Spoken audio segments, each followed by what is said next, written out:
What's up, everybody? We are talking Marvel today. Got the Twitch chat live with me right now.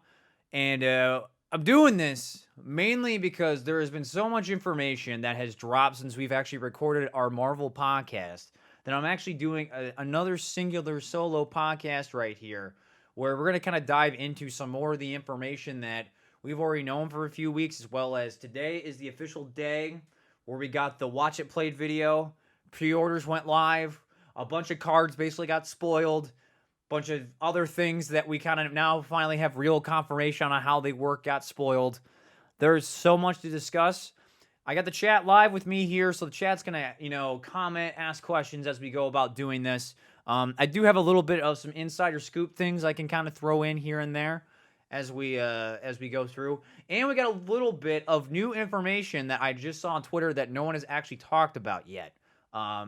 So we will go over that actually here in a little bit after we talk about some of the other stuff. So I'm actually going to go ahead and pull up my screen right here.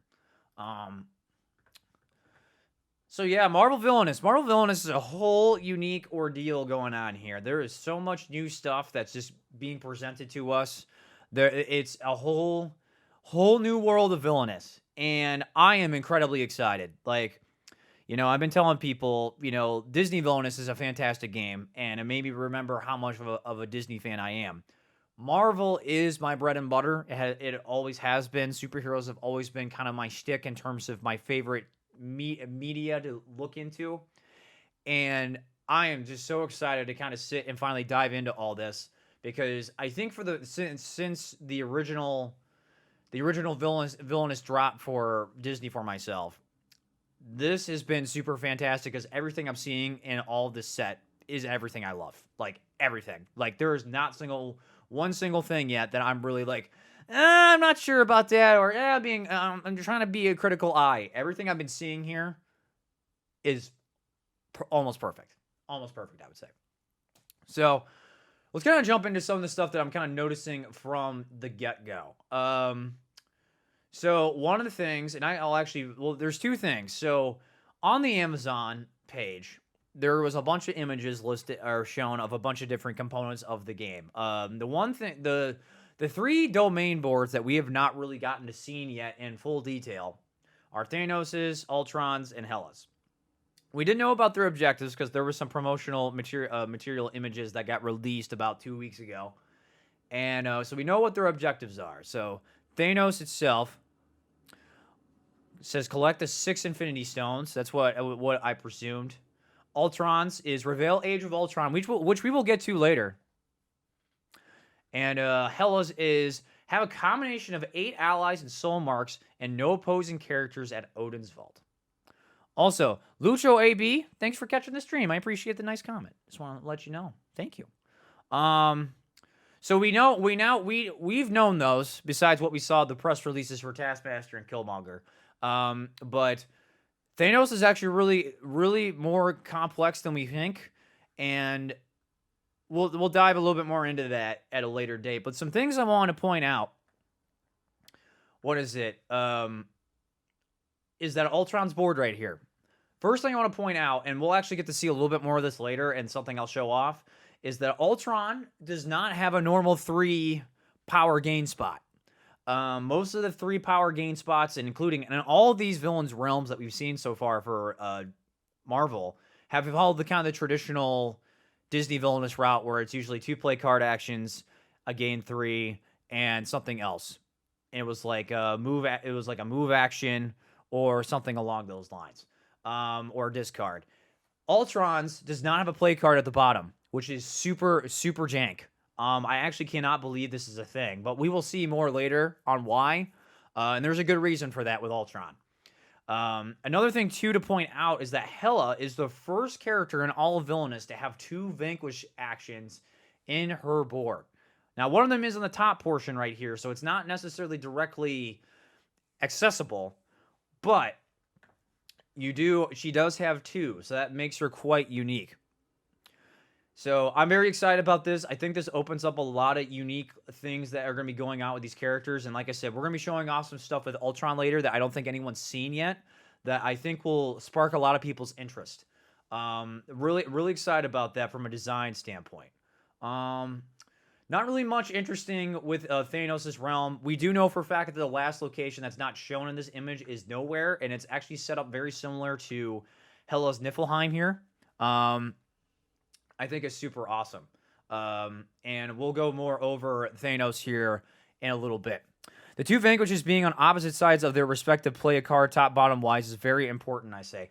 I think so too.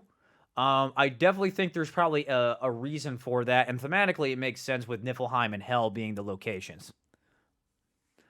Yeah, and we'll talk more about this the sticking the allies out and everything. So let's go ahead and get to the next tab here I have pulled up. So this one's just kind of a giant thing of all the stuff. One thing I kind of want to point out that's interesting is that if I go to hold on. Is this one? No. I got this pulled up. The Taskmaster one actually looks different than what's on the box. The Taskmaster one's got a little bit more of his face sculpted into that 3D render model that they showed off there. But this one doesn't have it. And it's not even on the front of the shield because we actually get to see more of the front of the shield in the Watch It Played video. And really all this is, it's just the shield with the Taskmaster, or the Taskmaster sword in the back. And it's got the Taskmaster logo on the shield. So they've actually remodeled this one. It's not the exact copy of which is on the back of the box. And that's the official back of the box. So kind of interesting choice right there. I actually think I kind of would have liked that one that they showed on the back of the box better, but there was probably a reason why they couldn't do it for the model. So not that big of a deal, but, you know, hey, what can you do? So some other cards I want to show off in here. I will actually try to zoom out on these so you guys don't have to see the fully zoomed out thing. So these are all specialty cards. This was another part of the promotional image stuff. We got the Power Stone in the background. We got like Back from the Dead and this transformation. These are all specialties. For those of you who do not understand what the specialties are a new card. And I'll point this out better with some better domains when we see them later. But essentially what specialties are, they are passive effects that get attached to the villain that, for all we know right now, cannot be like stopped. And these effects can basically happen on any turn, as long as you are able to activate said effect. Some of them, the specialties actually have activate icons on them to activate the effect, but essentially you don't have to worry about an item maybe being discarded or removed or what have you, or being a target of a fate card to have that be removed or affected by that. These specialties are pretty nice. And something else to note is that if you've seen the domain boards, there is actually a slot for the specialties, and it goes beyond, and you're allowed to have as many specialties as you can fit over there. And by fit, I mean, you know, as many as you want. So there is no limit to the amount of specialties that a particular character can have, which is interesting. Although it's kind of interesting to also note that there's a lot of these that are actually tiles, and we will actually get to this when we get to the back of the box image. There are tons of tile cards in this game, and most of them I do believe they revolve around specialties, although we do know that Killmonger does have one that is particularly a rival. So we'll go on and jump on the next one. So a little bit more of a broader spectrum of everything being seen so far. We see the Power Vault, which is basically the new cauldron. What the strength, and I'm also going to call them weakness tokens. We got the Hela tokens, the new power tokens, and then we got all the fate deck, or in the villain deck and the fate deck cards. And also, if you zoom in on those backs of those cards look sick. They are very well designed, still a very clean, style. I really dig this a lot. And also the quotes on the back of these, we get to actually see all of them here in a bit if you haven't got to see them all, and these are all dope. These quotes are very comic book-esque for sure. I really dig them. We'll also get to see more of the Power Stones. If you weren't able to actually get to read them all based off this zoom in right here, we'll actually be able to get to see what all the Power Stones do here later based off something I found on Twitter. So do all the villains have an extra specialty location or just Thanos? No, all of them do. Actually, we'll actually get to see this. Actually, I didn't pull up this image, but all of the domain boards are actually bigger than the Disney Villainous ones. They're all bigger. They're longer in that respect. They basically have a lot more space on them. One of the things that you'll notice when you open up the boards, I wish I would have got this image, but essentially what has happened is that they've actually increased the amount of space for where the ally and item cards can go in the villain side. And then they've also increased the length of the boards to fit the domains to at least have one, or to have one specialty card be able to fully fit in the specialty slot. But then they show off that you can extend it going further. So these are actually taller and longer in retrospect. If I get time here to pull up the image I want to see, and I might actually have to jump into Discord to do this really fast. So give me one. I'll actually pull this up. Give me 1 second. There is essentially an actual image that shows off the actual size of domain boards. I know, very good retrospect. I don't think the Watch It Played video actually did a very good job of showing this off.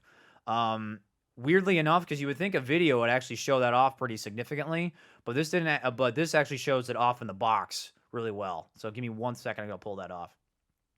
Oh, where is it? Here we go.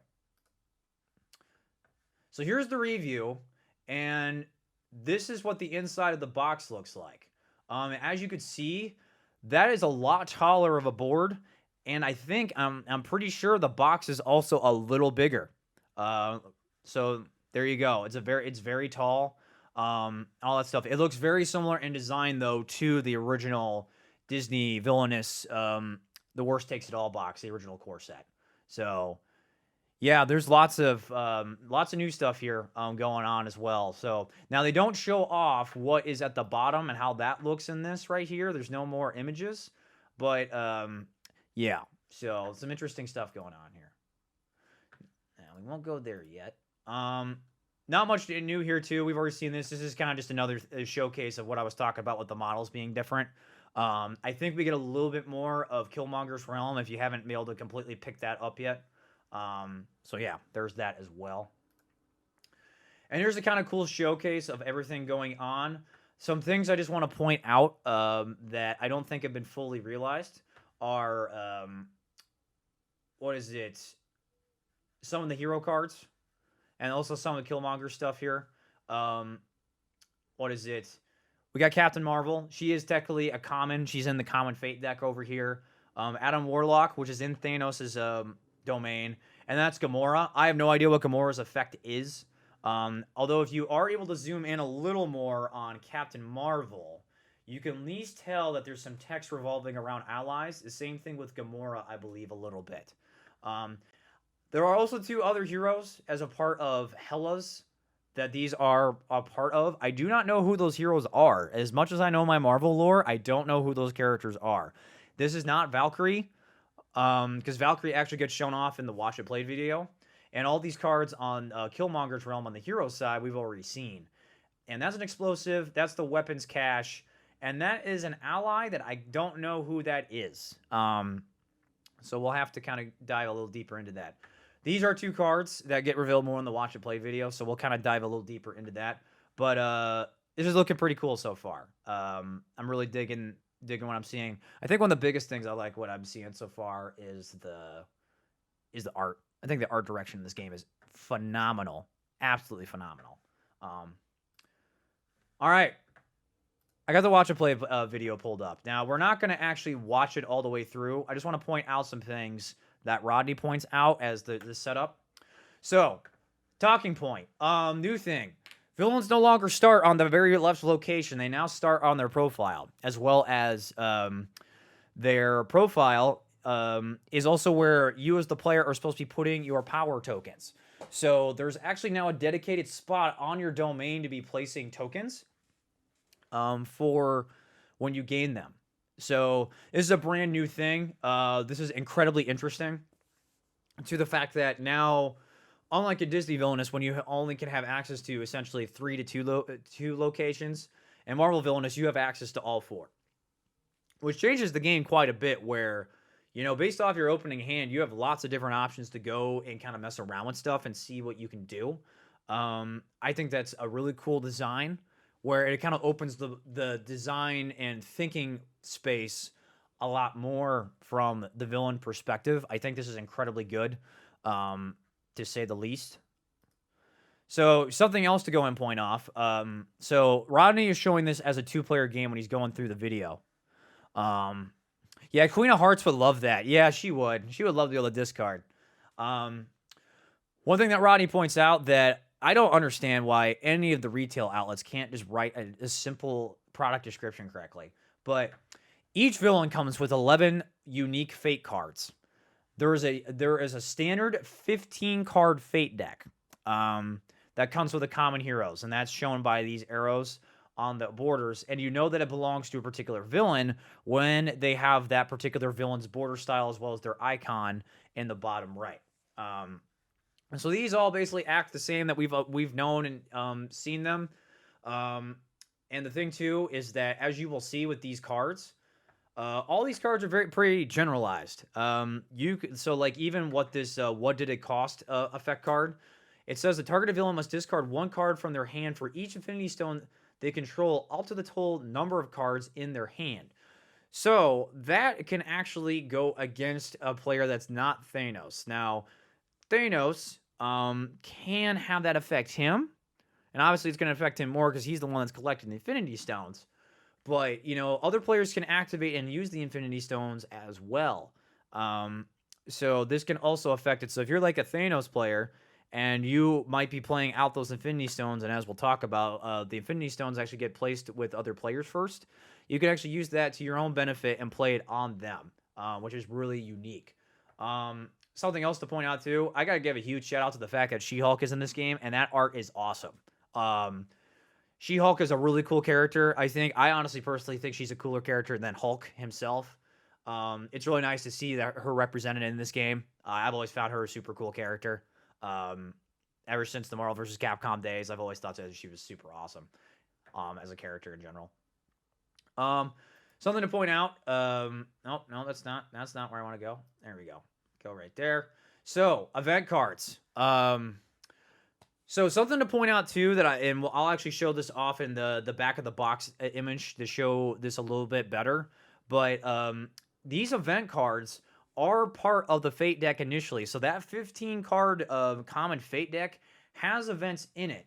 And I believe there's only one event that's attached to each individual villain in their own Fate decks. So I believe if these are all the events, 1, 2, 3, 4, 5, 6, that means there's only about 4 events total that are in the common Fate deck. So that means there at the very most there's 11 heroes in the common Fate deck, which I think would be pretty cool to have that many. And it's based off of how many Avengers and also some other common heroes that we've already seen.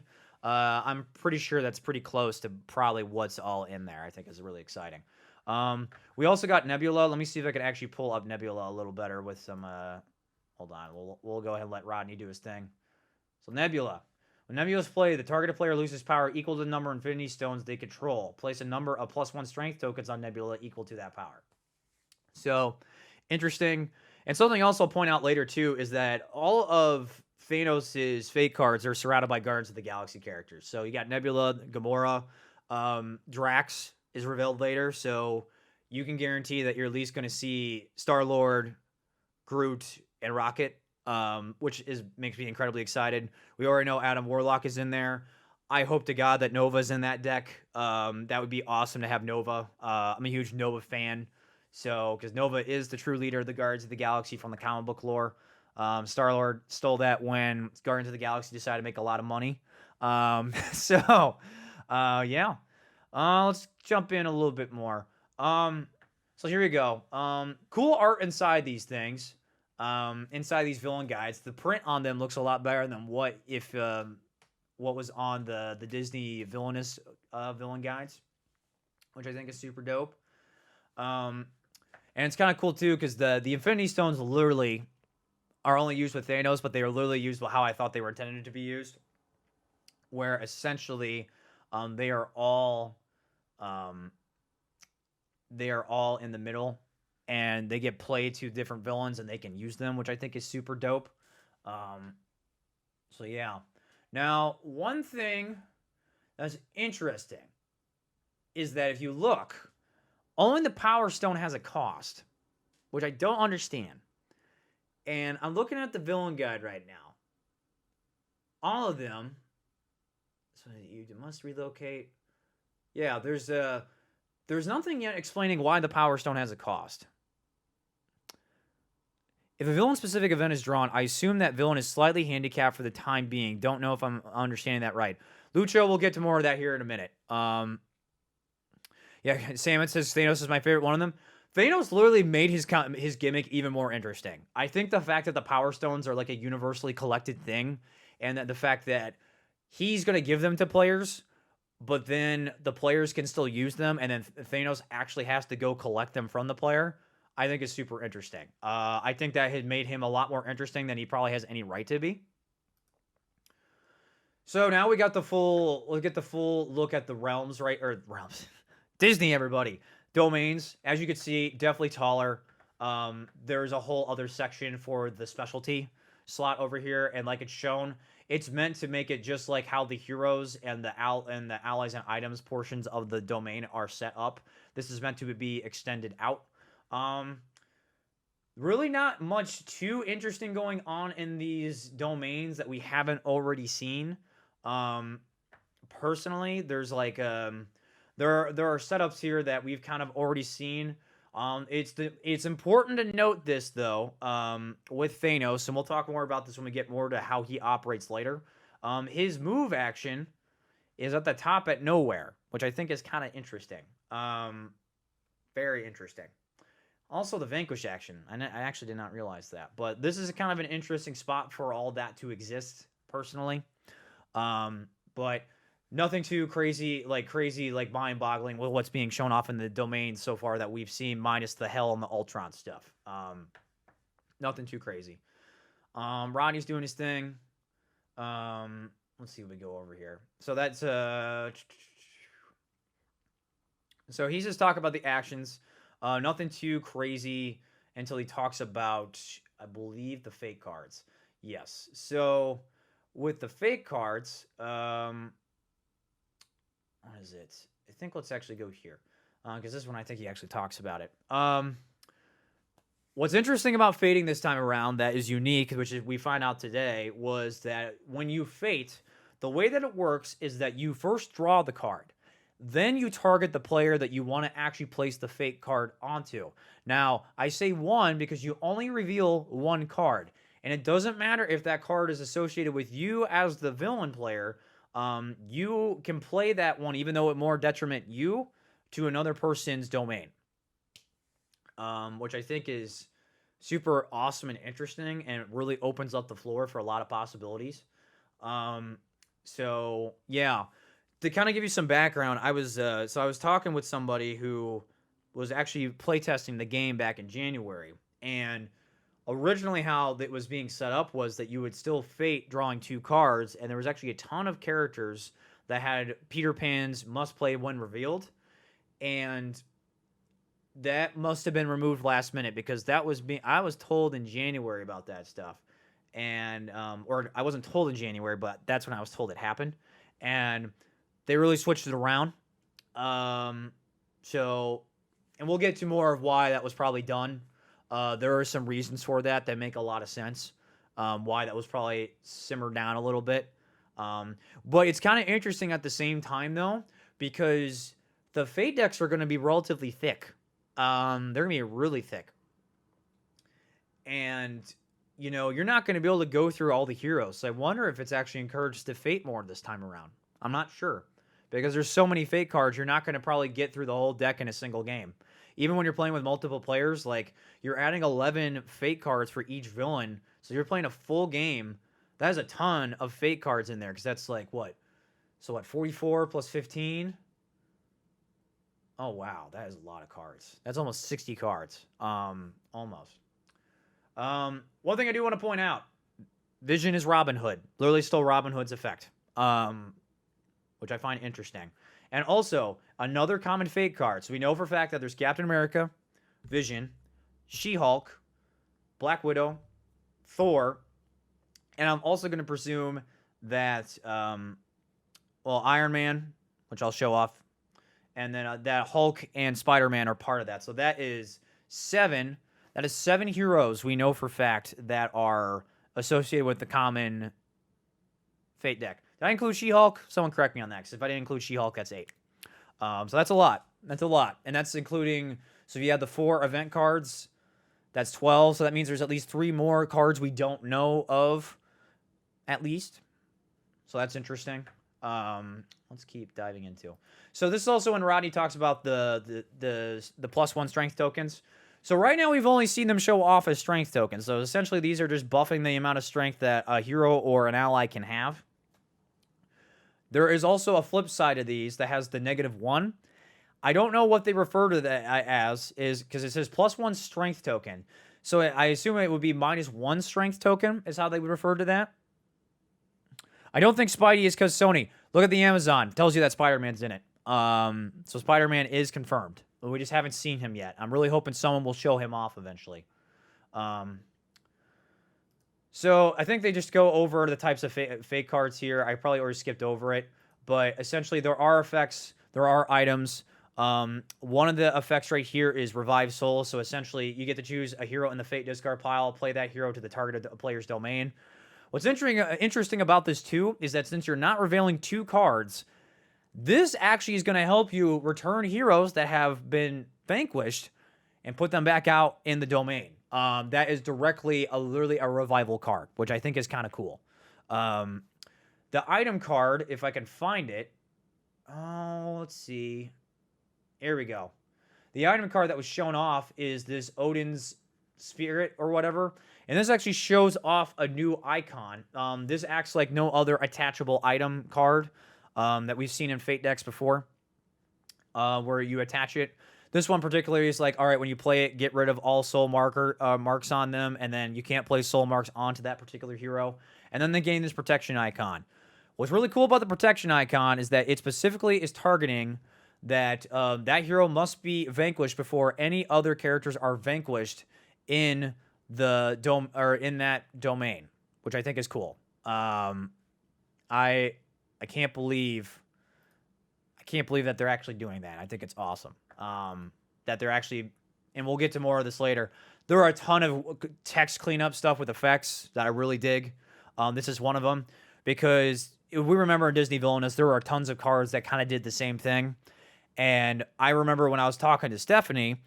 If you guys don't know, Stephanie Straw was the lead designer for Perfectly Wretched.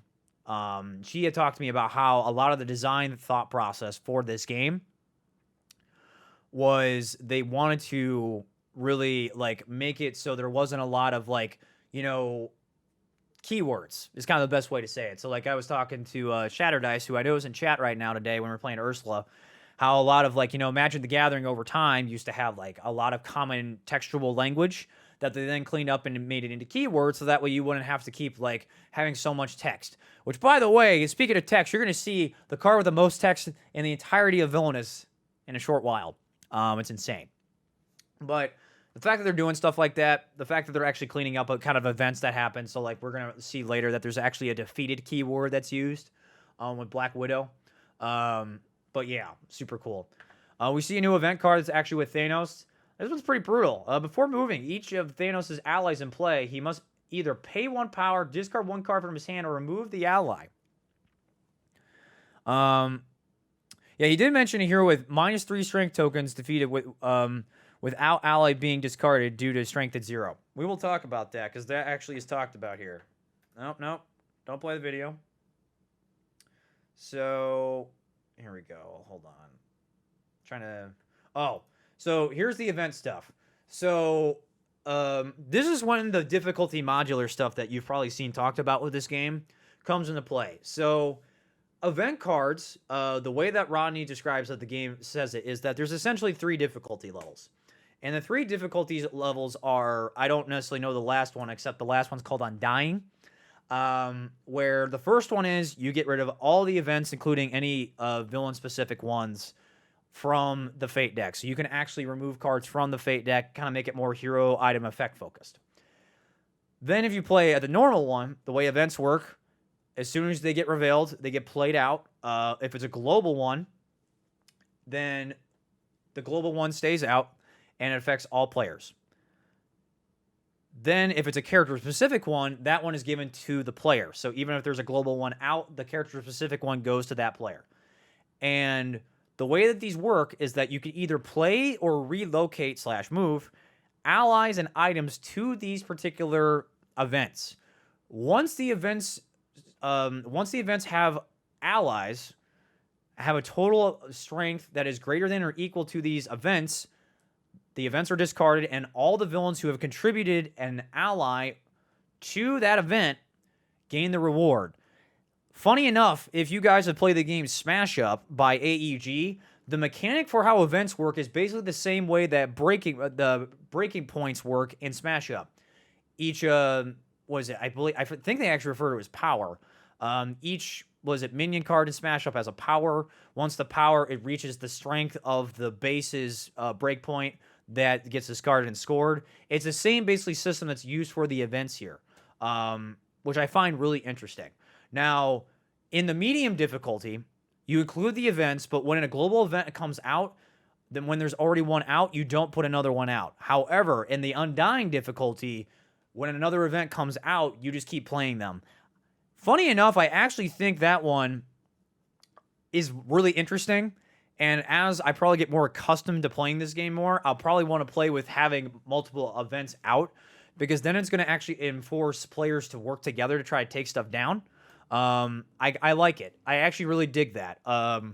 So probably not the first run through, but I definitely feel like this game is meant to have events built into it, because literally She-Hulk's card herself, if I go run back to it really fast, there it is. Literally references events. It says, if She-Hulk is in your domain, you cannot relocate or play 2 events. So literally, if you take the events out, She-Hulk is just a 4-strength hero.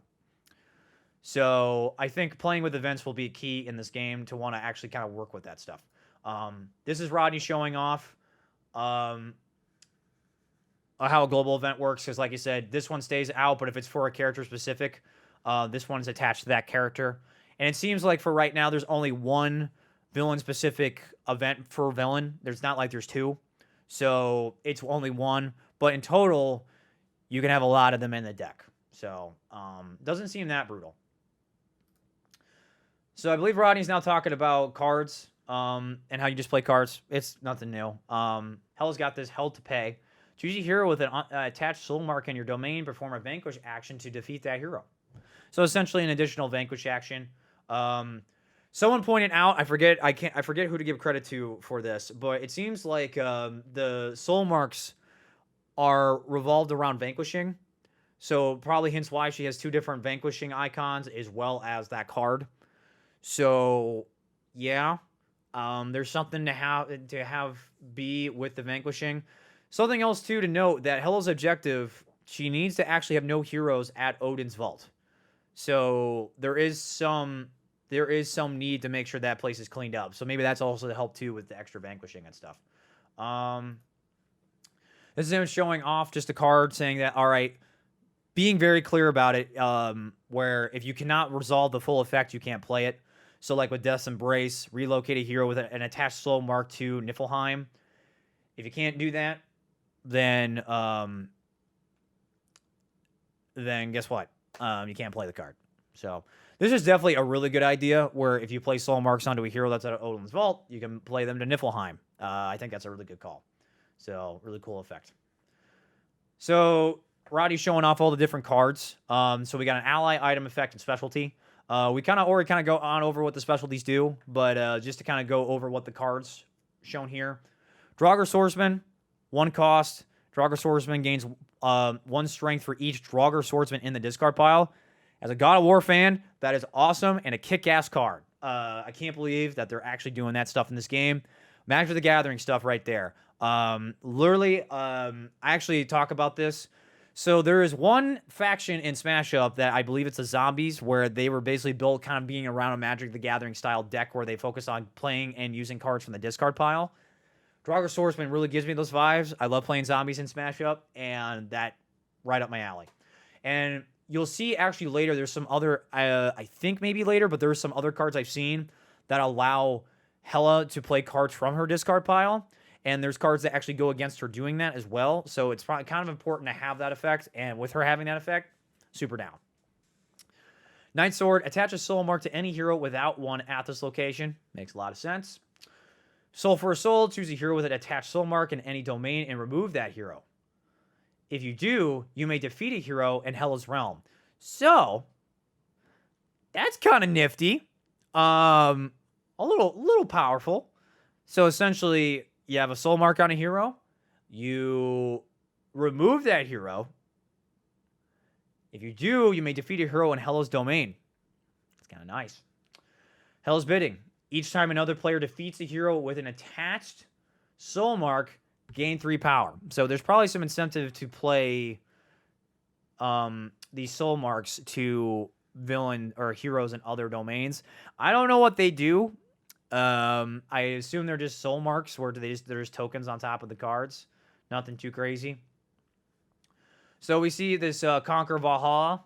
Hela may not play, find, or access any cards in her discard pile. So yeah, that was the one I was talking about earlier where it directly affects Hela being able to do stuff from her discard pile. It definitely seems like she's the character that works with her discard pile. So for those of you who like your discard piles, yep, you're not gonna like it. Let's see what else. Another thing to point out, there are going to be cards in this game that are like Captain Hook and Pete. They are items. You play them, you gain additional actions. This is definitely very good for Thanos, which we'll talk about later. Some other cards showing that there's items that return that basically are kind of upgrades to allies like so. When played, attach Impervious Alloy to an ally you control. When is it? Impervious Alloy can only be removed if the attached ally is defeated or removed. So this is essentially saying that this item can't go away. I assume that there are fake cards or other things that can remove that card. So not really sure how that works yet. Alchema? I forget how you pronounce that. It's been a while. When because that's Ultron's wife. Someone correct me if I'm wrong. Second wife. If Alchema is played, defeat a character at her location. That's dope. Super good. This shows off a specialty. Hand of Glory. Choose a hero from the Fate discard pile. Pay power equal to their strength. Then play them to any domain. Attach a soul mark to them. That's interesting. I assume the soul marks are essentially like a different strength token. I could be wrong, though. So marked by death. Choose a hero in any domain without a soul mark. Attach a soul mark to that hero. So nothing too crazy over here. We get some Taskmaster stuff showing off the Activate. So the thing I want to point out about the Activate is that this set right here, all the villains have an Activate icon, at least 2. So activating is going to be huge in this game. It's unlike in Disney Villainous where some characters just flat out didn't have it. The characters have these activates. Just like let's point out some of the characters: Cruella, Ratigan, Evil Queen, Jafar, Queen of Hearts, Ursula. So that's only like 6 of 15. Activate wasn't getting really used that often. Here, every single villain has an Activate, which is cool. I like it. I think it's a good call to give them these extra kind of abilities that you don't normally get, and the Activate essentially can act as something else. And a lot of these Activates that you'll actually see, they can do all sorts of things that still equivalent to other actions you would normally take, which I think is awesome. So, lesson plan. As a teacher, I love Taskmaster. I think everything that he does is super cool and makes me super excited to play him. Now, besides the point, find an item or effect in your discard pile or deck and put that card into your hand. Makes perfect sense. Cool Activate. Shows that we're still getting cost. Haven't seen anything new yet with this. However, no, it's that when it gets referred to. No, this is when it's referred to. So one of the things that they pointed out is that when you're supposed to find a card, now how it works is that there's actually an order of operations. So this wasn't clarified originally with Disney. The only time it was clear, the only thing it clarified when you did this was that when you go find something in your deck or any deck in general, you have to shuffle it. There's now an order of operations to this. First, you check it, see if it exists in a domain. Then after that, you grab it. Then you go check your discard pile. Then you grab it. Then you go look in your deck. I believe that's more referring to something in particular items, but because Taskmaster's Activate was right there wasn't necessarily that same deal because it showed off the discard pile. But Rodney points out in this situation where there is an actual order of operations to that now. So you're no longer going to get confused. I believe actually he shows it off here with Killmonger's cards. So also that art on Killmonger, pretty dope. He's also got this overpower card. Place a +1 strength token on all allies in your domain. It's pretty nice. So this is the new thing. Relocate. It's no longer called the move action. Relocate allows you to move any ally or item in your domain to any location, which is not the adjacency thing. On top of that, you can also use this relocate to move allies and items to put them on events. And if an ally or item is in another player's domain, you can move them back to your domain or move them to an event. But you cannot move allies and items to other domains naturally. However, Thanos, as we find out, is actually very unique in this regard. He overrides that rule. So he specifically, in his villain guide, says that with his move action, he can move allies from his domain to other domains. Now, he can't directly play them there, but yeah, it's pretty cool. Taste of the Cosmic Power. Place a +1 strength token on an ally you control. That ally may immediately vanquish a character at this location with equal or lesser strength and is not discarded after this vanquish action. Interesting. So it's got like an immediate play. Interesting. That's odd. We might have to go jump back to that later because that's something we've talked about in the podcast is that so with the explosive mines and Killmonger's deck, they say discard to activate their ability, and there's no time to actually say when you're supposed to do that on the explosive mine, which is kind of interesting. So Adam Warlock, 6 strength. Thanos cannot win the game if Adam Warlock is in Thanos' domain. Cool. So essentially what's kind of cool about this too is that if Thanos does have all 6 of the Infinity Stones, he essentially has to defeat Adam Warlock to win the game, which is pretty awesome. And the nice thing too is that there are tons of new stuff that allow things to screw around with that. So we're going to also show off some more allies right here. Basically, Roddy's talking about the Vanquish action. We got Proxy of Midnight. When played, defeat a character with a strength of 3 or less at Proxy of Midnight's location. Point out that character is now any ally or any hero or rival that exist. So something too to point out that I actually missed is that, and I actually don't think we actually talk about that till later, is that you can relocate or you can move allies from your domain or in certain effects play allies from your hand to other domains. And when they are played, they are actually acted as heroes. They take up the top portion spot right here, and they just act as heroes. That's all they do. Thanos is unique because he can actually take vanquish actions with his allies when they're at other domains, but they essentially can be defeated. So what's nice about this Proxy of Midnight is that the character literally is using that cleanup to clean up that extra garbage effect that we can sometimes get in issues with Disney Villainous. So Ebony Maw. If Ebony Maw is part of a vanquish action by Thanos to defeat an opponent's ally with an attached Infinity Stone, he is not discarded. So essentially, like I said, Thanos has to defeat allies, which we'll get to, opposing allies to get Infinity Stones. If Ebony Maw is used in that vanquish, he is not discarded. And then we just have a basic Legions of Thanos. He's only 2 strength, so no additional ability.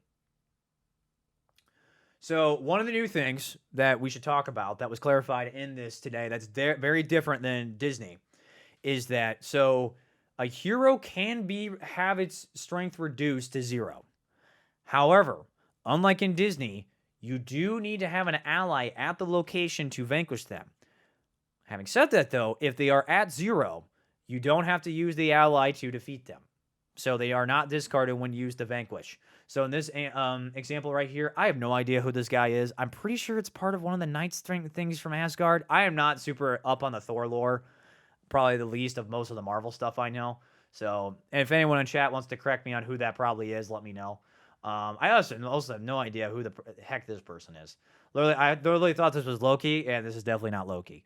Also, Loki's definitely going to be a fake card. Fake card for Hela. So yeah, that's a new thing. Little technical, I'm not going to lie, but I'm okay with it. They clarified it, making it very clear here that you're like, you got to use an ally. It makes sense. Makes perfect sense. I'm not opposed. So, better clear a shot of Black Widow. When Black Widow is played, you may defeat an ally at her location. She has only 2 strength. But this one, Rodney actually talks about the protection icon, where essentially you do need to defeat the protection icon characters beforehand. He's showing off Thor. Thor art looks pretty dope. 5 strength. Pretty excited about that. Let's keep moving here. Shadow Initiative. So we're looking at some Taskmaster stuff. So this is when he's pointing out how you can actually relocate allies to other domains. Relocate an ally you control from your domain to another player's domain. Place a +1 strength token on that ally, which is cool. So the unique thing about this is that, so what this is encouraging you as a Taskmaster player to do is a Taskmaster's goal is to have an ally at each location, and each ally needs to have at least 5 strength. You basically use Shadow Initiative to put them away, give them a strength, and then move them back so they have the extra strength, which I think is a good call. And I believe this guy, yeah, there you go. So, no, too far. Scrub back a little bit. So, Jagged Bow.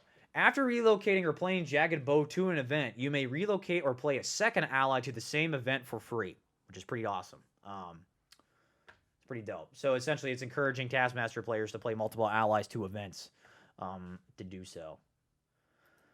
Let's see. I think the last thing so this is when he talks about the breakpoints for the events. We got the Helicarrier. Only draw up to 3 cards at the end of each turn. Draw 3 cards. We got the Fenris Wolf. If a hero is played to a location in your domain, you may play or relocate Fenris Wolf to that location for free. There is actually a lot of effects and abilities in this game right now that have a lot of free playing stuff, which I find interesting. Corvus Glaive over here. Let me get a clear shot. When Corvus Glaive is relocated to another player's domain, you may also relocate one of your legions of Thanos ally to his location. So, kind of cool. Basically making it so you have more allies over there to kind of work stuff out. And the funny thing is the latter part of this video, actually, before we get there, more cards. Midgar Serpent. When performing a Vanquish action, Midgar Serpent may be used to defeat each character with a strength of 5 or less at its location, which is pretty nuts. It's a 5 strength, 3 cost ally for Hela. And then Desir, I think is how you pronounce that. I think these guys were in God of War. Desir may be played from your discard pile. Super cool effect. I know there's some custom stuff that I've seen that have done this same effect. You guys were onto something. Super cool. What? No, YouTube. What are you doing? Don't give me that. Don't give me that navigation bar stuff. So Rodney's now talking about Thanos. Essentially, Thanos is super unique, where, like I said, he cannot play, but he can relocate allies from his domain to other players' domains. However, what he needs to do is that he has to consult the well, or I assume he's probably also got other cards to do this, that he basically plays an Infinity Stone to another player's domain, and this is the order of operations. The Infinity Stone is attached to an ally. If the ally is then defeated by a Thanos card or an ally, basically that stone gets attached to that ally, and then he could drag it back with him after relocating. Once it gets dragged back to Thanos, that way the item turns into a specialty, and the stone can't essentially be removed from Thanos at that point. Now, however, the other part of it is that if there is no allies out in the domain, the player of that domain plays an ally from their hand for free, then attaches it. And if they don't have one in their hand, they go through their deck until they grab a card that's an ally and then get to play it for free. Something to note that I'm pretty sure this is how it's going to work, and Rodney clarified this. When you now find something in your deck, when you have to reveal cards, when it says reveal cards until this, because this is how this works. Instead of discarding them, you shuffle them back in. So unless an effect on a card specifically says otherwise, that's how that's going to work probably from now on. So, kind of cool. So yeah, Thanos is super unique. I'm really surprised that they actually made him the more... I wouldn't necessarily call him the complex character, but he definitely has a lot more moving parts. Because the actual mechanism of moving and grabbing the Infinity Stone and stuff is not complicated. It's just a lot more steps. And granted, it's not super difficult because if you actually look at a lot of the allies that we've seen so far, they're not necessarily super strong. Corvius Glaive and I call him the World Serpent. The Midgar Serpent are the only ones that have been super strength heavy. Already saw the Power Stone. And the thing that's interesting about Power Stone as well is that when it gets moved to Thanos' domain, I believe, even though it's got the one side, no, show me, there you go. It's still the same effect. It's just now a specialty. And it still does not explain how, since it's 0 cost, why it's like that. There's got to be a reason for that. We just don't understand yet. So there you go. That is the Watch It Play video. Lots of stuff to talk about and dive into right there. Let's get to the back of the box. Back of the box. So two more cards that we haven't seen. We got Iron Man and Taskmaster Shield. So Iron Man is essentially a global nanny from Cruella, where essentially when you want to perform the activate action, you have to spend 1 more power to do so, or pay 1 more on top. Taskmaster Shield is an item where essentially when an ally would be discarded at the location where Taskmaster Shield is, you just remove it. And then the contents. So let's look at this part. 5 domains, 5 villain movers, 150 villain cards, which confirms that everyone's got a 30-card villain deck. 70 fake cards, which you also got to keep in mind that includes all the events, and that means that there's the 15 plus the 11 for each villain. So that's 70 fake cards. 12 tile cards. So there are 6 Infinity Stones. We know for a fact there's at least 2 in Killmongers, and which we will see here soon. There's actually some more tiles for Ultron, which we will get to. I assume there are tiles for Taskmaster and Hela, but I haven't seen them yet. I do not know what they look like.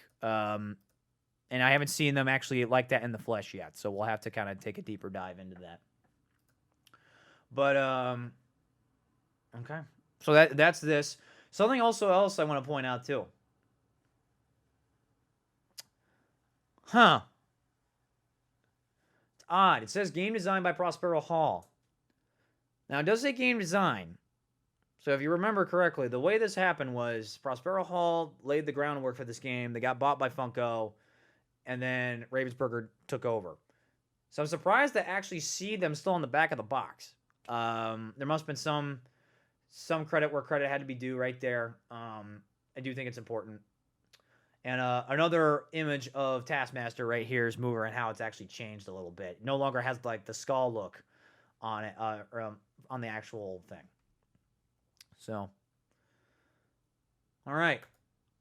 Let's do one more thing, and then I'll take some more FAQ and then give you my thoughts, and we'll talk about compatibility stuff. So, Ravensburger actually released a promo video on Twitter showing off some more stuff. So they actually go through all the quotes of all the villains, if you hadn't already seen them before, which is kind of cool. Did some little art, show off the pictures. So first cool new thing, Scarlet Witch. Scarlet Witch was revealed. And what's interesting, too, is that she's actually belongs to Ultron. And she's played in Hela's Realm, which I kind of find funny. Her effect essentially sounds like is that you choose a card type, and then the player must reveal all cards from their hand and discard all cards of that type. So it's kind of a unique counter card to what a player might be trying to use to accomplish their goal. I think that's kind of cool. Makes a lot of sense with Scarlet Witch's abilities and such. This thing does not have the scrubber preview that I like. All the Infinity Stones. All the Infinity Stones. So, Soul Stone. Play an ally for free from your discard pile. Reality Stone. Perform a Vanquish action. Your allies using the Vanquish action are not discarded. Space Stone. You may, relocate any number of your allies. Place 2+1 strength tokens on up to 2 allies you control. Time Stone. Gain 1 power and draw a villain card. Also goes back to what I said about the clarification. Clarifies villain card.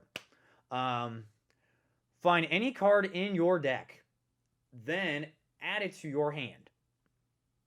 Cool. I like that. Also, Drax. I can't really read what his effect says, but he is a 5-strength hero, and it says Drax the Destroyer, so Drax is in this game. Definitely confirms that we're getting all the Guardians of the Galaxy, for sure. Ultron. So here's some new stuff about Ultron that not a lot of us have seen yet.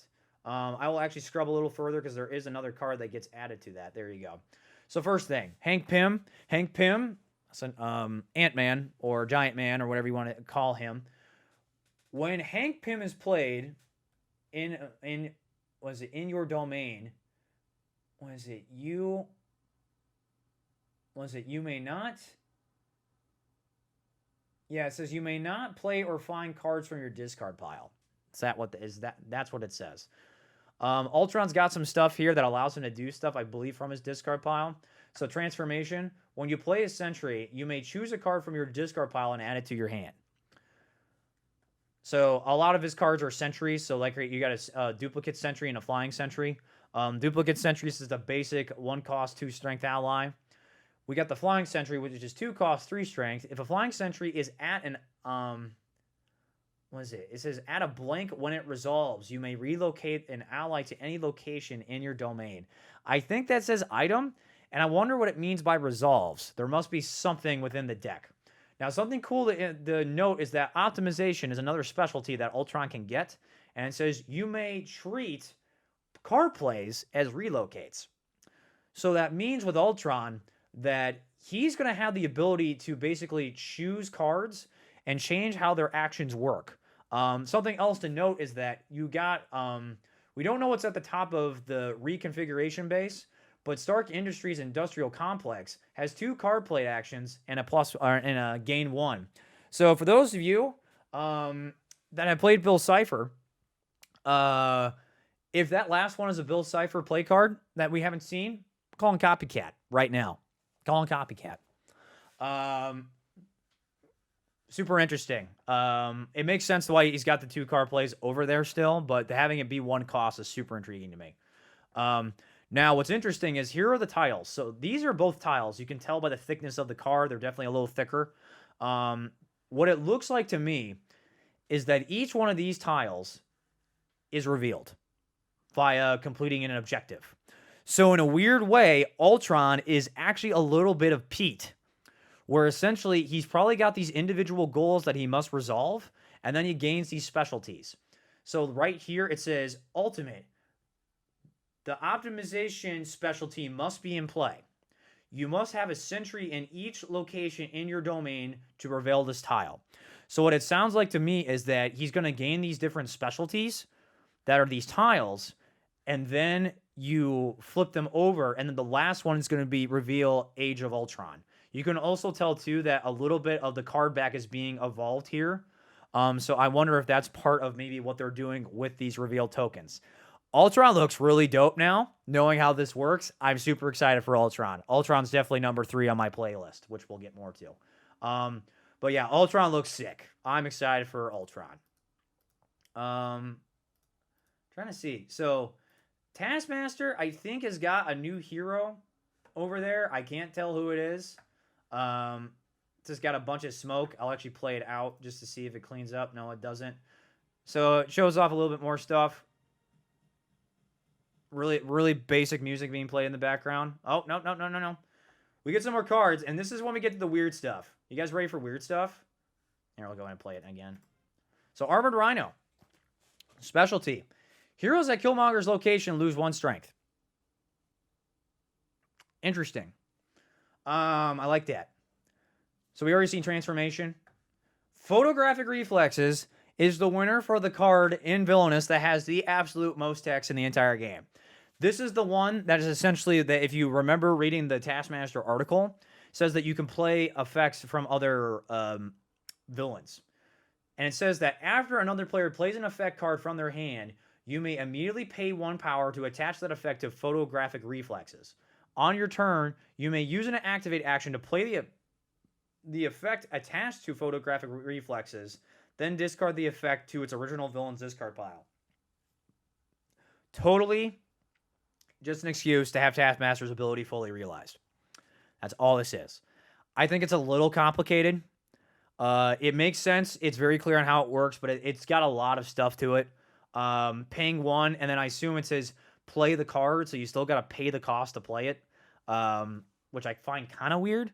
But yeah, so there are more specialties they're going to reveal here. So we already seen Hell is Bidding, already seen that one. Raise the Dead, there's optimization, lesson plan. We've already seen lesson plan from earlier. There's all that right there. Now we get the or all the stones fully like graphed out. I think that's it. I think that's it because this is the rest of the graphic right here, or the video. Yep, that's it. I think. Yep, just a showcase of everything in the box, and that's it. And that is essentially everything that we know of Marvel Villainous now. Really going in deep on all that stuff right there. I apologize for the super deep dive. I know you guys all love it when I talk forever. But yeah, it was super. I'm super excited. I know you guys all want to know my thoughts on this, and I can't. And then this is my thoughts. This is my thoughts, guys. Marvel Villainous is going to be one of the greatest games I've probably ever played. The reason for that is that it's Marvel, it's thematically Marvel, and I'm super excited for that. I think that's super important because, like I said, I'm a fan of Disney, but I am truly a Marvel fanatic at heart, and this game screams. And it shows that they put a lot of love and care into the mechanical side of everything. I love the new cleanup keyword stuff that they're doing with like using character, defeat, protection, all that stuff. That all makes sense. I like the fact there's no conditions. Literally the fact that you can, in ways, play heroes or other allies to other realms that act as heroes to other domains. That affects things. The fate deck mechanism stuff actually kind of encourages you to just look at the card that since it's only one, look at the card, look at the circumstances around all of the players, and then play that card as you feel is the most effective. There is no longer, all right, I have two options. I need to now make a choice, and then I got to discard that card. The fact that the fate deck is going to be super thick, I think is cool because you're going to actually be able to see a lot more of these cards played now, which I think is awesome. I can't wait. I really just can't wait. It's like, and the thing too, and I've said this, so with all the Disney boxes so far, as I've played all the characters, there's definitely characters now I'm more excited for after playing them, but like base game box, Maleficent and Jafar were the only two I was excited about. Wicked to the Core, Hades. Evil Comes Prepared, Scar, Perfectly Wretched. More just kind of excited overall for the characters being added. Probably Cruella I was the most excited for. But even then, I probably wouldn't even put Cruella on the same hype levels as Hades and Scar. And I generally started liking more of the characters. Really liked Mother Gothel. Really dug Dr. Vasilier. Ratigan and Yzma are super cool. In the base game, the only characters that also stuck out to me from a learning perspective were Prince John and Ursula. This game is really speaking to me on so many different levels. I just think they've made a lot of really good decisions. And it sucks because it seems like what happened was with Disney. This means that Disney actually has an end. That means that design engine for the Disney Villainous side of things is complete. They aren't really touching that stuff anymore.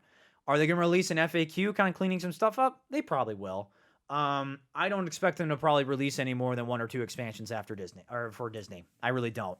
I think there's going to be one more box, maybe two, being super hopeful. I think Marvel is really like when Marvel says the next chapter of Villainous, they are being very clear that like this is the next evolution of this system. We realize that there was a lot of cleanup issues that needed to happen in the game, and this is our answer to all of that. We're also doing a theme that appeals to a very large audience. Now, not to say that Disney doesn't appeal to a large audience, but a lot of these characters are stuff that, we as fans, most of us, I would say, are at least above the age of 20. We've at least grown up with at least like one or two, three major stuff. We've grown up with three of those movies at least. And then we've also seen other ones and we're super excited about them. You know, Marvel reaches a huge audience, and I understand. I know some people aren't super happy right now. I know people aren't super happy with the villains they chose, mainly because they're not familiar with them, especially if you're a comic book fan. If you're an MCU fan, this is super awesome. You're getting almost everything that you probably want from an MCU side of things. For a comic book fan, I get it. I'll tell you one thing. I want Green Goblin. I want Dr. Octopus. I want Doctor Doom. I want Magneto. I want Kingpin. I want Red Skull. I want so many freaking Marvel villains. I want MODOK. I want MODOK. There are so many cool Marvel villains that they can do as these mastermind level things. Like if you go just look up Marvel Legendary, you know, it's a deck building game that's co-op that you play against a Marvel mastermind. There are so many of them. Like they got, so Doctor Doom, Magneto, Red Skull, Loki, none of which are in this base game.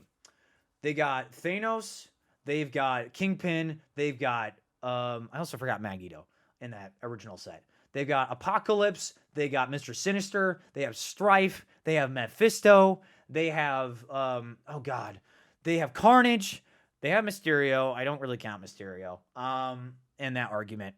Who else? They got all sorts of stuff. They have Ultron, they have Hela. They do not have Taskmaster, but Taskmaster is like a minion card that comes out. And there's no Killmonger yet. But there's so much. And then like they do stuff too that's crazy, like with Civil War, where there's like Iron Man and Maria Hill, stuff like that. There is so much villain lore that you can use in this game. And I'm so excited. And all that stuff excites me. All those characters make me excited. All of them do. I don't even have you mentioned the fact that Dormammu's not in there yet, and Dormammu is definitely going to be in this game. There's no way we are not getting Doctor Strange here, but when Dormammu shows up, we're getting Doctor Strange. We're getting Doctor Strange as a hero. And that's the thing too. With Disney, we were like, when you get a villain, you know what heroes are going to be in those Fate decks. Now from like the speculation side, we still don't know all the heroes that are becoming, especially there's going to be so many. There are 70 Fate cards. And there's heroes and effects. There's so much possibility. There's so much. That gets me excited. Like, you know, like when I pick up Scar, you know you're gonna have Simba. You know you're gonna have Timon and Pumbaa. You know there's gonna be a fake card called Hakuna Matata that's gonna make you want to pull your hair out. You know, I don't know what they're gonna do. And that excites me. That generally gets me excited for this game. Like, real talk. The only way the Disney expansion that's going to come out either this year or early next year that can get me more excited right now than I am about Marvel is that they have both Gaston, Tremaine, and Oogie in it. They have to have my dream box. They have to have it. That is the only way. I am just being straight up. But I'm just so excited. I'm so excited. So Baron in the chat says, I can't be too mad about Disney Villainous ending. If they get Gaston and Tremaine and that bag, they've covered the ground. They've done their duty. I agree. That's the thing. And that's why I keep saying those three, because if we're being honest, you cannot end Disney Villainous without Gaston. That's just straight up. We've talked about this too. Cinderella is the last major Disney princess, besides Belle, not to be in the game. Makes way too much sense. Oogie, from a design standpoint and as a villain standpoint, you gotta have him. Like, you throw in dice, it's Nightmare Before Christmas. Hell, you try to sell it a Hot Topic for all I care, I'll buy it. I just want my Jungle Book villainous. I don't want to be the bearer of bad news. I don't really think Shere Khan's gonna be in this game. I think the art style of those cards would be super sick. I just don't think he's gonna make it. If he's gonna make it, it's gonna be Tailspin. I've been saying this for a while now. I didn't even think of Hot Topic. Oogie would fly off the shelves there. I know. Literally, I've bought Hot Topic's Nightmare Before Christmas stuff before. That place just reeks of Nightmare Before Christmas, and also band shirts. Well, no, I mean, like, I love Disney Villainous. I still do think Disney is still going to hold a very special place in my heart. The game, I think the only thing that Disney will have above Marvel is that it's going to be a little quicker. In a 2-player environment, that game is going to run a lot faster than Marvel Villainous will. And something to point out too, I know Baron pointed this out in our Discord channel. They actually went into Amazon and redid all of like the marketing for the Villainous games, and they actually made it so all the Disney boxes. So if you actually look at your Disney boxes, they say 40 to 60 minutes. Now they say 60 plus after 40. So they realize that game could take a bit if you have more than 4 players. Marvel specifically says 40 to 80 now. So they actually now are like, we definitely have a time limit where this game should run. And it probably will run faster once you get 2-player games going and moving a little quicker. But no, they've evolved the engine. They've evolved the engine a lot. I know I'm really, and Disney still is going to have lots of cool characters that are near and dear to my heart. I love Scar. Scar is literally the killer instinct character in this game for me. I can't wait to see what they do with Oogie. Because let's just be honest, guys. He's coming. He's coming. There's no way in hell he's not coming. But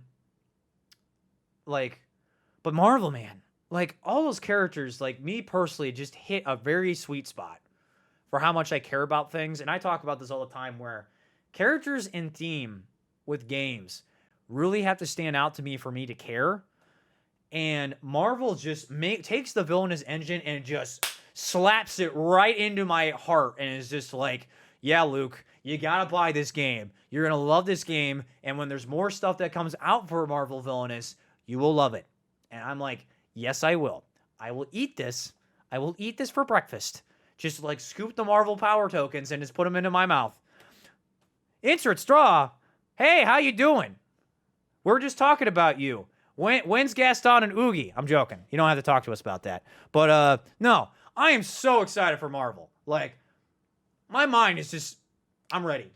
But I will tell you this. My absolute most desired Marvel villain in this game. I want Venom, but if you at least give me Carnage, I'm good. Carnage and Doctor Doom. Doctor Doom. Gotta give me the foot dives. Gotta give me hidden missiles and a delicious mojito. I want Doom so bad. I love Doom in Marvel vs. Capcom. I think Doom is also a fantastic Marvel bad guy. He has to be in this game. Has to be in this game. Number 1, yes, Doctor Doom has to be here. He's got to come. I need him. Yeah, if the end comes on a high, all the greatest series end at the right time. Enter Marvel. Yeah, I agree. I definitely, like, the last Disney expansion, if you get Gaston, Tremaine, Oogie, a combination of those 3 in the last expansion, I'm good. I'm good. Oh, yeah, Grackle. I also want Doc Ock. Like, Doc Ock, for me personally, the reason why I want him is because he's the great representation of all of, like, Spider-Man villains. And you can't really mix that with Green Goblin because Green Goblin is all about Oscorp. And there's still a lot of material to run with that there. And the cool thing, too, with that is that, so, like, if you break down the villain decks, or the Fate decks with those villains, too, to make them unique, Green Goblin can have more of the traditional, like, Peter Parker, like, heroes in there. So, like, you can have, like, Harry Osborn, you can have Mary Jane, you can have Aunt May, those types of characters, and then you can have Fate events that affect Oscorp, and effects as well. And then with Dr. Octopus, you can get all the Spider-Verse characters in there. So you can get, like, Miles Morales, was it Gwen Stacy or Spider-Gwen, Spider-Man Noir. You can get Spider-Ham. You can get all those different characters. You can get Spider-Man 2099. You know, like, all those characters. Like, it's still going to work out. I think that, I mean, and granted, if Ravensburger's listening to this right now and stealing all my ideas, go for it. Just make sure you cut me a royalty check when you make all that money from that Spider-Man expansion when it comes out. But, yeah, I'm so excited for Marvel. I am so excited. Like, sitting talking about the future of Marvel is also getting me excited because I know what's going to come. I mean, we know. You know, we know what's going to come. And I'm super happy about that. And the game just looks so much more solid. Lots of stuff is cleaned up. I'm really happy. I'm more of school Disney fan, but excited for the new series. And this is the thing, guys. I know there are tons of people in our community that just are hardcore Disney fans. They want Disney. They want Disney to ride out forever.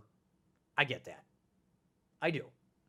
Me personally, like I've said, I do think the one thing that Disney will have as a one-up to Marvel is that it will be a faster two-player game. It does feel like more of a TCG. Like we mentioned in the podcast, Marvel Villainous definitely feels like it's going for a more Civilization type of vibe. And I'm so totally down for that. I think that is a totally better way to kind of handle how, like, if you're going to have all the different domains interact with each other, I think it's the best way to approach that. I mean, think of this. An actual approachable Civilization-style game for your family, for Marvel fans. One up for me on that. Like, seriously, it's super awesome. I'm super excited for that. I want it. I need it. And it's Marvel. It's Marvel, baby. I will tell you this. I said this in Discord. If Doctor Doom, when he comes, because I know he's going to come to this game, doesn't have a card called Foot Dive, or doesn't at least have art of him foot diving, I will be sad. I'll be very, very upset. Just call it Foot Dive. Just call it Foot Dive. That's all I need. One more thing I want to talk about, which is going to make a lot of people upset, and I don't mean to upset people, but I want to talk about this because this was something I want to talk about tonight because I want to get everyone's thoughts and I want to get my thoughts and feelings about this out in the open. Compatibility. I know a lot of you here, like I said, are Disney hardcore fans, and you're like, Marvel to you is just, additional characters to your Disney game. I'm going to say this up front, and we've already mentioned this in the Discord, but I'm going to stand by this, and I'll talk a little bit more about and actually evolve my opinion on this. Marvel Villainous is compatible with Disney Villainous. It is. There is no denying that it can work. Having said that, though, it is not part of this complete balanced breakfast. That those games are not going to work very well. The fun factor is going to be not there. And the thing is, I get it. They're going to be someone in Discord, I know Ditto's already probably working on it. There is so much homebrew that you can probably do to make this work. I'm being very straight up honest, though. The homebrew does not interest me at all. I think that takes way too much effort. There's way too much fan development of trying to get that to work. And especially, what really clicked with me when I knew this wasn't going to work was the Thanos Infinity Stone system. Yeah, Thanos giving someone an Infinity Stone and them not having an activate action to use it because they're from Disney would be sad. Yeah, exactly. The whole purpose of those Infinity Stones being given to the other players is that you can use their ability. Me as the Scar player, I can't use those effects. I mean, it's funny because I know some people have been talking about giving all the Infinity Stones to Ratigan so you can wield the Infinity Gauntlet and then Bartholomew can have all the stones. I think is hilarious, but it's not going to be fun, guys. It's not going to be compatible. I don't want to break your hearts. And that's why even on Amazon, it literally in the product descriptions, it says not compatible with other Villainous games. I mean, like I said, you can make it work. Like on paper, you could do this, but those Marvel villains are going to stop those Disney villains out of the ground. Like even the ones that are powerful. I can't even see Dr. Vasilier honestly holding his own against some of these guys. I don't think so. And honestly too, it's just not going to be fun. Like how the relocation mechanic is a huge part of this game, even with other characters too, like Hela specifically is trying to move stuff. Now I do know for a fact that Ditto was working on the Kingdom Hearts expansion characters, and he built it specifically to work with the Universal Fate deck, as well as playing as its own against Disney characters. And I have used it, and the way that those characters are built will work with the Disney characters, but they don't have relocation mechanics. They don't have relocation. They can be played directly to other realms, but they have a cost to them. There is that mechanic. There are also characters that have similar specialty type of cards, but they work within Disney because they're still using the Disney's core engine. They're not breaking the Disney core engine. Marvel is breaking the Disney core engine and adding more stuff on top of it. It's just going to be really hard to make it something that's going to be fun to me personally to make it all work. I personally can't find myself having fun with that. And don't get me wrong, Disney's still going to be an awesome game. I'm still going to play it. I love Scar. That's still going to be a special place in my heart. That's not going to change, but Marvel's not going to be really fun with Disney characters. I think is the best way to put it. There's going to be way too much homebrew involved, and there's going to be some stuff that's not going to be balanced against other characters that probably should be, and it's too much of a mess.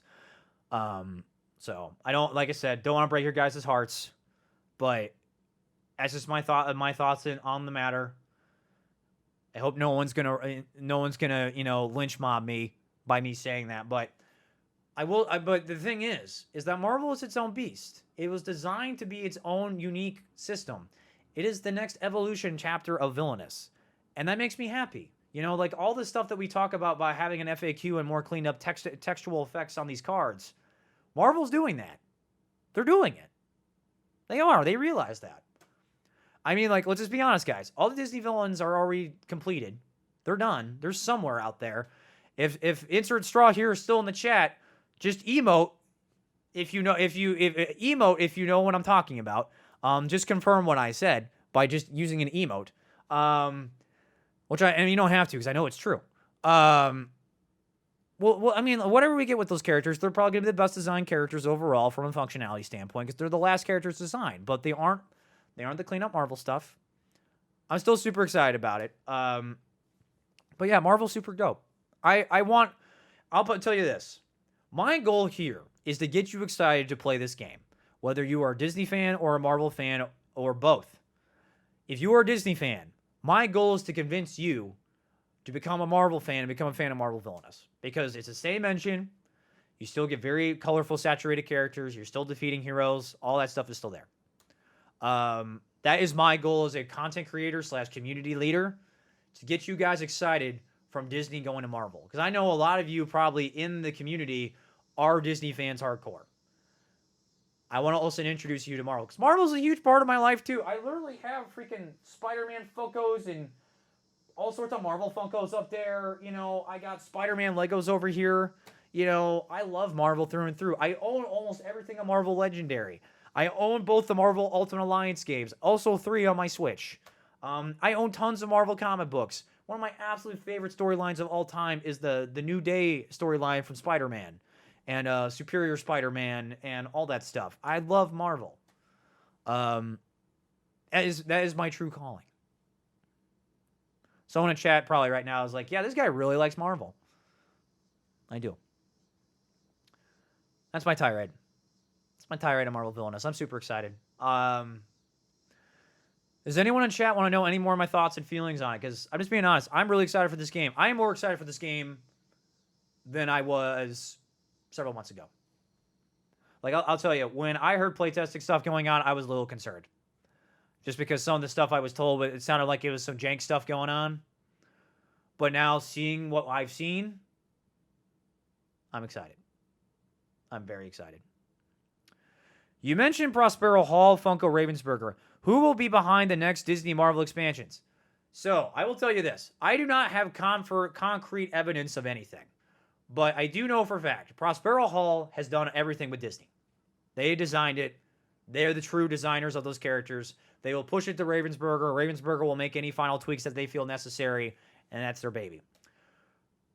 Based off what I saw on the back of the box, it said design by Prospero Hall on the back of Marvel, which I know for a fact that Prospero Hall laid the groundwork for Marvel. Ravensburger took that groundwork and then finished it. Now, you have to understand that was started in early of 2019. And I do not know how many villains that they developed at the same time as the core 5 that we're getting in this core box. I do not know if Ravensburger will be the complete leads on all those characters, or maybe some of the groundwork was already developed for those characters, or they had like, all right, here's our 2 or 3 year plan. Here are the villains we know we want to do. When are we going to release these? All that stuff. Like, what do we know what the mechanics are going to be? Stuff like that. Because something else interesting to note is that there is no move a hero action. And I can see some things with, like, maybe if you play with Magneto.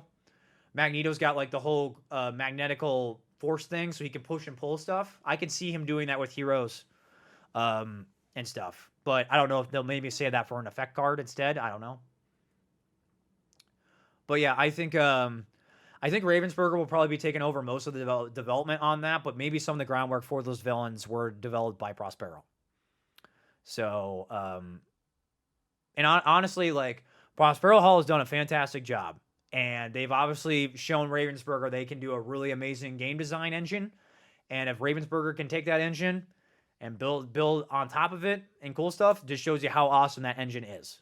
You know, I think I will say this: the Villainous engine is probably one of the best tabletop engines built to work off of, like, in existence.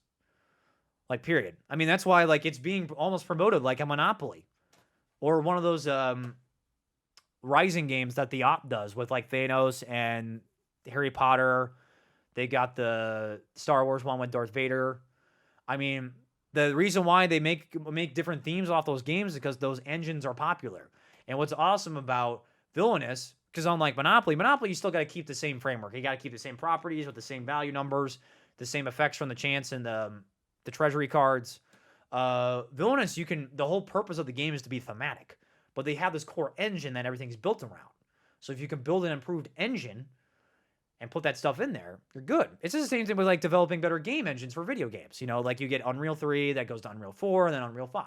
You know, it's the same deal. That's why the custom scene for this game is so big, because the engine that was built here is just insane. It's insane. And I actually think the Marvel engine is going to actually open up for other characters to be customized and have a better overall, you know, groundwork for them because of the relocation mechanic and the starting your turn on your portrait and things like that. You know, super good. Super good. So, yeah. I'm just pouring out my guts tonight, guys. I may as well just start, like, ferociously crying on stream. That's what I should do. But, yeah, that's Marvel. We got anyone else want to know anything from me personally? Any more thoughts and opinions? Anything else you folks want to know? Anything at all? Because if not, I think I'm going to go hop off. I'm going to go play some video games. Going to play some Grand Theft Auto. Going to play some SpongeBob. Yeah.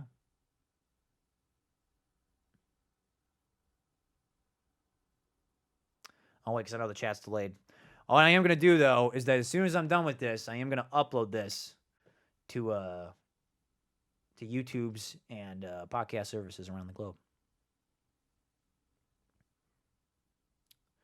I got to ask, chat, who are you most excited for to come to Marvel? And what are you most excited about? That's what I want to know. I want to know what you guys are most excited about. Because I sat here for almost an hour and a half talking about my stuff. Glad I found the stream to share all the Villainous love. Well, thank you. I tell people I generally do love this game. And, you know, I don't want to sound like a jerk, but I want people, when they talk about this game, to also love this game. You know, I know this game is kind of marketed as a game that you pick up at Target or Walmart, you know, and that means it's kind of trying to gear towards a more casual audience. But this game, as we proved with the tournament, this game is so much strategy and so much depth at its core in a competitive environment that there's just so much more to discover. And this game has now been almost out for 2 years at this point, if you're counting Disney. And there's still stuff we're discovering with characters that have been released 2 years ago. You know, we're coming up on the 1-year anniversary of Evil Comes Prepared. You know, and we're still diving into the Perfectly Wretched characters. And then we know for a fact that we're going to get more Disney characters. I'm excited. I'm super stoked.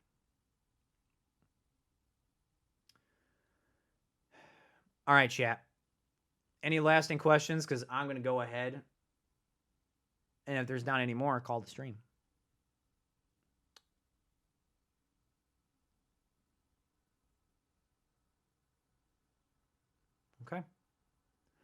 All right, everybody. Thanks for hanging out. Thanks for tuning in. I appreciate it. Tomorrow we're doing another deep dive. Our first guest deep dive. We are having Cincinnatus join us to talk about Yzma.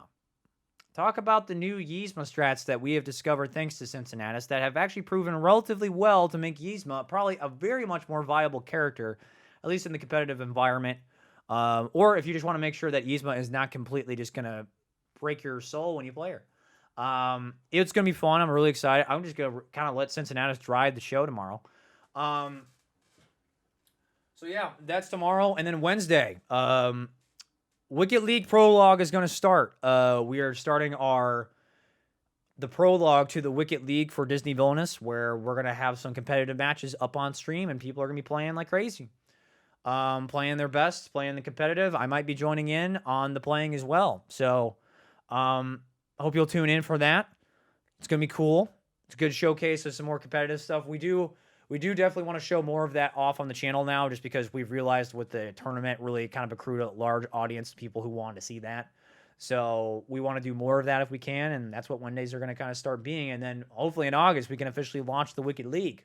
So, yeah, that is the El Plano. So I hope you folks will tune in on those days. We'll talk more about Thursday and Friday as the days come closer.